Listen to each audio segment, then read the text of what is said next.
Do you remember what made you decide to go into acting?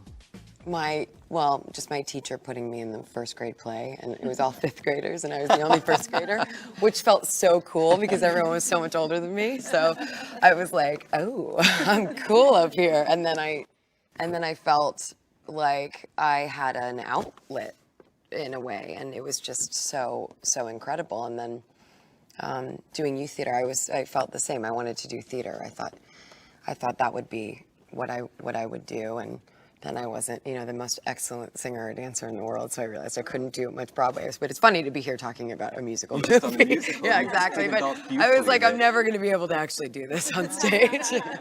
When you did La La Land, what was the toughest challenge of that role? I was really nervous about the tone of the film. I didn't really fully understand how we'd be sitting at a dinner table having an argument, with a handheld camera, and then move into CinemaScope and fly into space.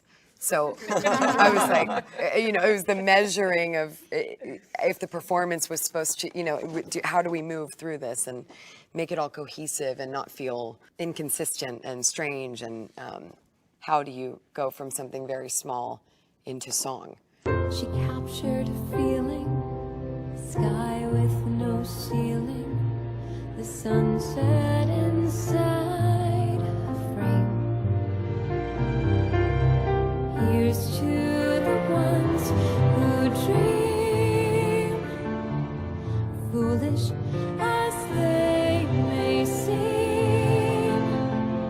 Ryan and I both developed the characters with Damien for a long time before we shot, because they were originally written for people younger than us, and we were sort of able to change what was driving these two people to stay in this town where their dreams had been crushed again and again, and they were on the edge of giving up. Was the dancing and singing difficult? That was fun. Oh. Yeah, it was fun. It was, and we also had the kind of relief of knowing that we had, that we didn't need to be perfect. It didn't need to be technically perfect. He wanted it to feel like two people who are, messy and alive, and we sang live for the most part, and, fell off our... Oh, you sang live? Yeah. Wow. That's great.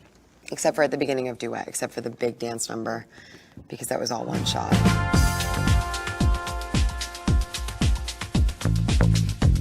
John Candy in Planes, Trains, and Automobiles. Oh. There's one scene in that movie that I think is just changed my life, which is the Chatty Cathy scene. It's just because comedy means everything to me. So his depth and he just breaks your heart, and he makes you laugh, and he does it all so beautifully. Would you say comedy means everything? Do you prefer acting in comedy? Not necessarily, but I think that comedy was saved me as a kid, because I was so in my head and so tense and anxious that comedy really changed everything for me. Watching comedy and seeing like Steve Martin in The Jerk or John Candy in Planes, Trains, and Automobiles, that opened up the world to me.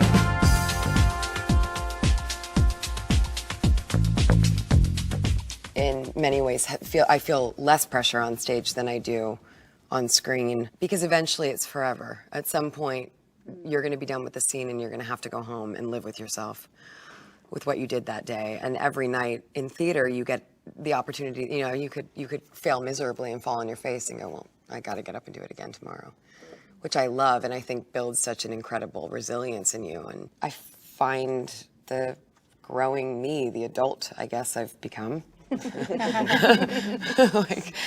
through so much of that work, the relationships I have with the people I'm working with, and how to stand firm in what I believe and in my power, and the mistakes that I've made, that I've seen, how I should have interacted with people, how I should have stood up for parts of a character, or not just the character, but how I should have stood up for myself as an actor or as a woman.